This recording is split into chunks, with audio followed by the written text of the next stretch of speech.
will the sediment drops out on the bottom. Cheers. Okay.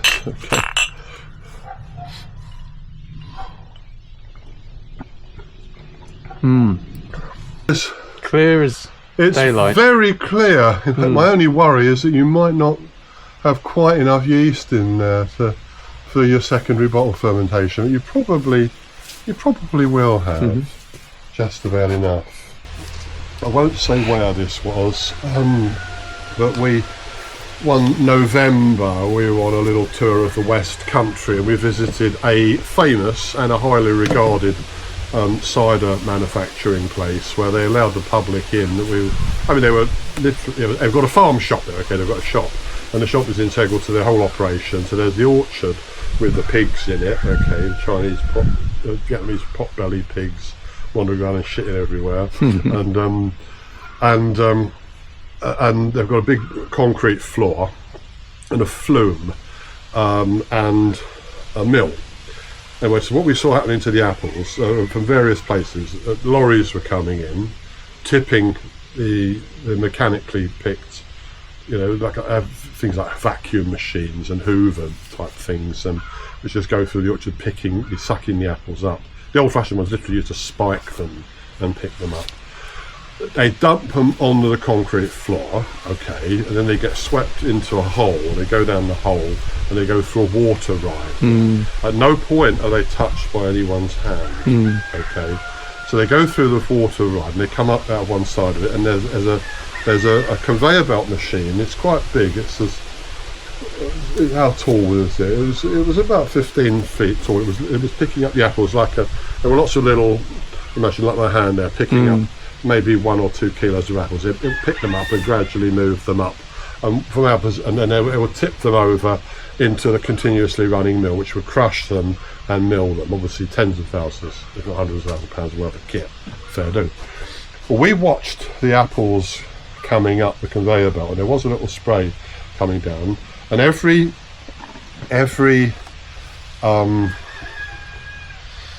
scoop had at least one black apple in it. When I say a black apple, I don't mean brown, I don't mean spotty, I don't mean with a patch of brown, I mean black. Now, these apples contain patulin. These are apples which are thoroughly rotten, and if you bite into them, you and spit it out. I once bought, on 2 occasions, I've bought cider, which scrumpy farmhouse cider, which was not fit to drink. On one occasion, I took one taste of it, and Julia said, I just didn't smell of it, said, throw that away. Never mind the £8 you paid for it. Down the drain, not down your throat. On another occasion, I bought some cider, which should have, it was getting quite a nicely labelled bottle, and something about this, and I carried on drinking it anyway. Well, blow me down if I didn't get an attack of atrial fibrillation. It was the first time I'd had atrial fibrillation, your heart beating out of control. Well, I put up with it for a number of hours, and then I drank as much water as I could to try and flush the stuff out of my system. It wasn't pure alcohol, because, I know how much I often have to drink, and I hadn't drunk more alcohol than that day, but I drank this cider, and there was about it, and anyways, the fibrillation stopped, the heartbeat returned to normal. I've no doubt whatsoever that it was a toxin in that cider as a result of filthy apples. Gosh, yeah. And ever since that day, even before, but ever since that day, certainly not one rotten apple has gone into our cider. Every batch of cider I have ever pressed, whether it was for our own consumption or for anybody else's, the apples are handled literally with these hands, which might be why I've got arthritis in both of them now, partly. But every apple was handled when it was picked, usually picked up off the ground, usually. We pick them off the ground, put them in a box, collect the boxes, then they get washed. They get washed in one of these 11-gallon polythene things. We fill it half up with water, put the apples in, and just give it a good old wash. If one's got a bit of a brown lump in it, I'll skid that out and chuck it out, and they'll still go through it. But if it's more than a third brown, if it's black, I won't even pick it up. So they get picked up when they get picked, when they get washed, and then when they go, because our apples go one at a time. Literally with these hands, I put each one in. I'm not saying that should be the standard, but I'm just saying where you rely on mechanical, on a very high degree of mechanization in your cider production. I'm not saying you actually get lumps of pig excrement or sheep excrement in the cider, although I don't rule that out. There was a case in the United States, the late Michael Phillips, sadly missed Michael Phillips, great apple guy from New Hampshire, sadly passed away in his orchard a couple of years ago, sudden heart attack. He was only my age. But he wrote about this problem, and he said, look, you just can't use apples that have been picked up off of the ground in an orchard which has got livestock in it and press them and sell them for raw juice. Cider, maybe, because it's the process it goes through and the fermentation and the alcohol will probably sort it out. But there was outbreaks of E. coli 157 with at least one fatality as a result of consuming raw apple juice, where apples had been picked up off the ground in an orchard that had livestock running in it. So that is something I would never consider doing. We don't have livestock here, but we have birds everywhere. We've got birds everywhere. So birds can fly through the orchard, believe it or not, they poo. So obviously if I see an apple that's got bird poo on it, then I'm not going to use that apple in the cider. But a bird could have pooed on an apple, and then the rain washed most of it off, but left a tiny amount of residue. Does that matter? When you're making cider, hard cider as the Americans call it, no, it does not matter, because you're looking at between 6 and 8% alcohol by volume, and no germ can survive in that. It's not going to be a problem. However, there are several spoilage organisms which can be an issue. Vinegar is one of the most common ones. There's a spoilage organism called rope, or a condition called rope. I'm not sure, it's a bacterium. When the cider, basically, you're not to put too fine a point on it, the cider runs like snot, like thin mucus. You can, to be absolutely basic about this, if your cider was like this, if you were determined to get drunk, okay, then you could put some blackcurrant juice, put some ribena in it, give it a good shake and get it down you. But frankly, you'd be better off with vodka, really. Just don't do it. Ropey cider, that tends to result if your processes are dirty, if you're using dirty, mucky apples and you haven't washed them, and if you've not got enough acid, which sounds wrong, the word acid is a very scary word, but every apple contains a certain amount of acid. The reason why Bramleys, for example, are very sharp is because they have a high amount of acid. It's ascorbic acid, vitamin C, which is good for you, and malic acid. But any apple, a Cox or a Golden Delicious, has got a certain amount of acid in it. And what is the composition of an apple? Fibre, obviously. Water, biggest component of an apple is water. Sugar, which in the case of hard cider or cider is fermented to alcohol. Acid and aromatic flavour compounds. Now, to get the ideal cider, not really just one ideal cider anymore, there is an ideal wine. Champagne, vintage port, Chablis, Oakage Chardonnay, Australian Shiraz, many different grape varieties and making many different kinds of wine. And the same is true for cider. The two great divisions in cider, if you like, are the West Country tradition. It's the West Country that's basically Herefordshire, Somerset, basically. The two big centres of West Country cider production would be Hereford and Taunton, in the respective counties.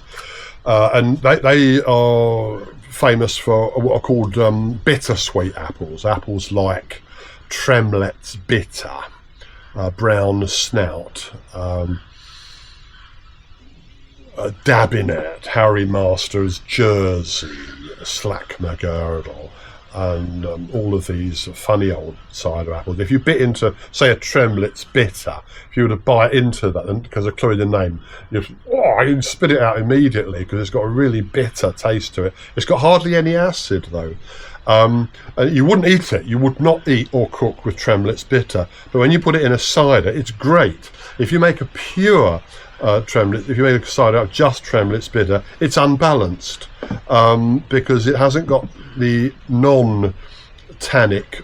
It's got a lot of tannin in it, which gives it bitterness, but it hasn't got the other non-tannin aromatic flavour compounds to it.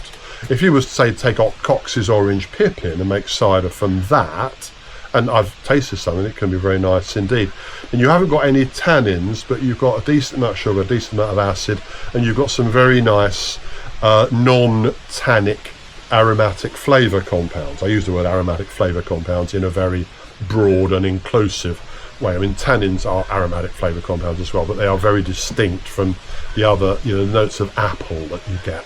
You get aniseed and violets and all sorts of pineapple. We've got some apples that definitely got a taste of pineapple. There's one called Pitmaster Pineapple, and it literally, you bite into it and you think this apple tastes of pineapples. Yeah, it does. It works wonders in a perry. The finest perry I ever made was sort of 75% pears and 25% Pitmaster and pineapple. So no, you can't have any. It's all been consumed. But that's an absolute beauty. An absolute beauty. So it's a world of interest. You can blend all this stuff. Yeah. The vast majority of people whose opinions are worth being taken seriously would say that single variety ciders lack depth and I'm not saying they're never any good. I mean, Julian Temperley of Burrow Hill, Somerset, he's a very, very highly respected guy, and rightly so. He at Burrow Hillside, they produce a few single variety. They produce Somerset Red. Sorry, my brain's not working so well. So I have a few Joe Biden moments. But there is a red Somerset variety. Also, I forget the name of it exactly. Dabinet as well. Kingston Black. Kingston Black is often considered to make a very good single variety cider. I've had a few examples which were not that good. But people, I mean, Andrew Lee, for example, very, very highly respected writer, used to work for the cider industry. He's got some nice books that Andrew Lee, really worth looking into. I mean, I know he takes this view that your best cider is going to be a blend as a rule. It's going to be a blend. And so I mentioned the West Country tradition, which is largely a bitter apples. It doesn't mean that the cider tastes bitter, but it can be a little bit bitter, leave you a bit of a back taste like cold tea. The other tradition is the Eastern Counties tradition, and here we're talking about Norfolk, Suffolk, Essex and Kent, maybe, that sort of area, which is a main sort of area where cooking and eating or dessert apples are made. Sweet apples, basically typically the Cox and the Bramley it's much more, Royal Gala and others. The Bramley is still popular, but when you're growing thousands of tons of apples for the market, they're not all going to fit. Some, when you come to harvest, some of your apples will be too small, some will be too big, some will be a funny shape, some of them you won't be able to sell before they go a little bit soft and therefore less acceptable to most customers. So you're always going to have at least 30%, maybe more than 30% of your cooking apple, your eating apples that don't quite make the grade. It would be madness simply to put them in a tip, to rot down. I mean, obviously a lot goes to the processing industry. I mean, if they're making apple pies or using apples as an ingredient for fruit bars or something, it doesn't matter what they look like. But crush them for juice and sell the juice. anyone who has never tasted raw, unpasteurised, freshly pressed apple juice really does have a treat to look forward to if they can get their hands on any. We've got a place near here. I'll mention their name because I've got nothing bad to say about them. Hill Farm Orchards. Hill Farm Orchards. They do a very nice range of bottled apple juices and pear juices. They're really nice. They're all pasteurised. You've got to pasteurise them if you're going to put them in a bottle to be stored and sold. Otherwise, it will ferment and the bottles will blow up. But tasting, if you was to put a freshly pressed, raw, unpasteurised apple juice next to a juice made from the very same tree, apples of the very same tree, which was pasteurised. Pasteurised versus unpasteurised. There's no comparison. It's like if you're like serving a white wine warm, or a really nice vintage red wine with some Pepsi Cola added to it. Oh no, it's terrible. So anyway, sorry. But the eastern counties, with the western counties, they have apple orchards traditionally completely devoted to producing cider and nothing but. And maybe that they get more rain now, and so that's the way they need to go. Whereas in the East Anglia and Kent, they get less rainfall, and they're very much aimed at the eating apple market. With leftover apples, apples that didn't make the grade, apples that didn't get sold on time, they make cider out of some of them. And a very good example of that, which is quite widely available, is Aspalls cider. That's quite a nice, reliable cider. Now, if you was to put a bottle of Aspalls cider next to some cider, say from Wilkins, Roger Wilkins at a cider orchard, or Julian Temperley's cider, you'll see there's a very significant difference. It's like a bit like Earl Grey tea versus ordinary regular breakfast tea. They're both tea, but they've got very significantly different flavours to them. We tend to do a bit of a blend here. There's a mate, I won't say his name, who used to make cider with our apples, and he produced a variety called Hampshire Heritage, and it was a single orchard variety from this orchard, where we grow a range of apples. We grow some eating type apples, we grow some dessert, we grow some cooking apples, and we grow some cider apples, and something like a 50-50 blend. So say you'd have maybe 10 different varieties of apple, for the nice quality eater, say Lord Lambourne, Kidd's Orange Red, Egremont Russet, Sunset, a variety called Suntan, silly name but very nice apple, lots of rich flavour compounds, a nice amount of acid as well. The eating apples tend to have a bit more acid to them, and you do want some acid. If you have an apple which has got no acid in it whatsoever, the flavour isn't quite right. You do need a bit of acid, and also acid in the fermentation. It does protect against a lot of the worst spoilage organisms which can ruin your cider. Nearly all cider makers do add a small amount of sulphite in the form of Camden tablets or equivalent at the beginning of the process. We do. I always thought I'd rather not do that, but pouring an entire year's production of cider down the drain into the gutter because it stinks, because some unwanted bacteria got into it and competed successfully with the yeast, produced a flavour of the toilet, frankly, that nobody would drink, and even a hardened alcoholic wouldn't touch it. Not that I've tried that experiment, obviously, but once you've had a few batches rendered absolutely undrinkable by spoilage organisms, you work out why practically all cider makers do use a small amount of sulphite early on in the process. There probably isn't any. I don't add sulphite at bottling. Some people do. I don't. There is. I could name the name. I wouldn't dare to, of a particular cider maker who strongly believes that you don't need to use any sulphites at all. Well, on 2 occasions I bought a bottle of his cider and it was undrinkable. I didn't drink it, I poured it down the drain. How he carries on in business, I have no idea. He probably doesn't still, but anyway. So yeah, there we go. So long story. I'm talking a lot about cider. I'm glad you're so passionate about it. We share this passion, and it's really interesting. It's not the thing I'm most passionate about. It's a fascinating story. There's a lot of cider about. A lot of people will make the distinction between craft cider, which essentially is artisan, handmade. Yeah.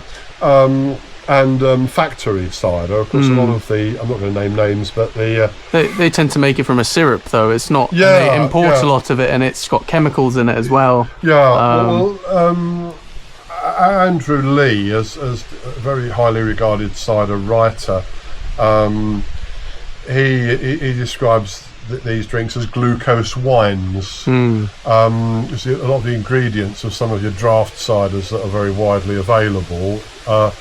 The number one ingredient is tap water. The second ingredient is concentrated apple juice, which has been imported probably from China in large containers, like a syrup. They produce a large volume of apple juice and condense it down into a syrup, and obviously it's cheaper to import it in. So they don't publish their ingredients. This is one of the issues that the craft cider industry has requested but been denied. If you're producing a cider and you know exactly what went into it and you're proud of what went into it, then you will put it on the label. That's where we have an in that the bigger companies don't, that we can expose them, we can educate our customers to say, look, we're making real cider, you guys, you're not making anything that's real. Well, it's real, but it's like junk TV is real, but it just isn't very good. Yeah. Junk drink, junk TV. You make a judgment. I try to be as libertarian as I possibly can. There is a market for a pint of draft cider of the sort that you get at the pub, but it's not really quite the same thing. Again, like I said, it's comparing a mass-produced product with something that's made up to a standard rather than down to a price.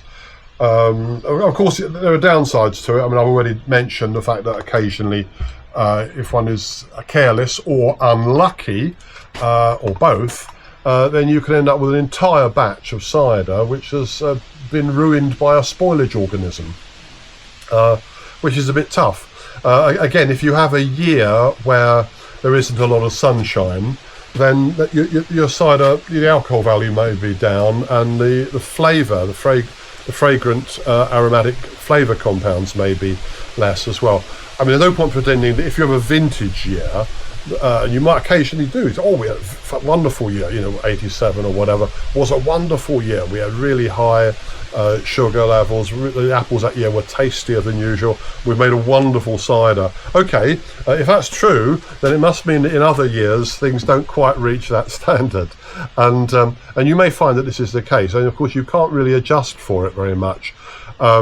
So if, let's say, I'm going to take a beer that I enjoy, Leffe. It's a Belgian Abbey beer. I understand they're now making it in England under licence. But it tends to be 6.3% alcohol. Now, they can control that very precisely. You can make beer all year round, and you can control the ingredients very precisely. And you can make adjustments. You can buy ingredients from different markets. You can blend ingredients, etc., etc. And you can make corrections. If you're going to, if you're talking about cider, you've got one harvest a year, and if the quality of the fruit that year isn't quite what it might have been because of weather or other reasons, or because many of the varieties that we use in cider making, I mentioned Tremlitz bitter, for example, that is strictly biennial. We've got 5 or 6 trees of Tremlitz bitter in this orchard here, in this section of the orchard. Over at the far end, we've got one very large, very old tree of Tremlitz bitter. And in fact, the ones in here, I grafted from the original one I bought from a a plant merchant in Somerset, which sadly isn't there anymore. They went bust. So I bought one Tremlitz bitter and I grafted the others, and they're out of tune. They're out of key with each other. One year, that one will have a massive crop, and these will have nothing.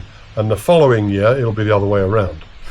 So that way, because we've got Tremlitz bitter, we've got two sources of it, and they're out of time with each other. We've always got some, but you might have all of your biennial trees in time, which means every other year you won't be able to use that ingredient at all. So it's going to vary a little bit. You're going to have vintage years and non-vintage years. Hopefully, as long as the apples are properly ripened, you'll always have a decent the opportunity to make a decent cider. But in a year, we do have them, don't we? Regardless of whatever might be happening to the climate, we do have years when it's very wet and temperatures are below average, not as much sunlight as we'd like, and so the apples are not going to reach the level of ripeness that we would wish them to reach. And you can add sugar if you want to get the alcohol level up, but you won't get the flavour compounds up unless you add an artificial flavouring, which I wouldn't want to consider. Thank you. Shall we start the process? Get the work done. Yeah. Thank you. All right.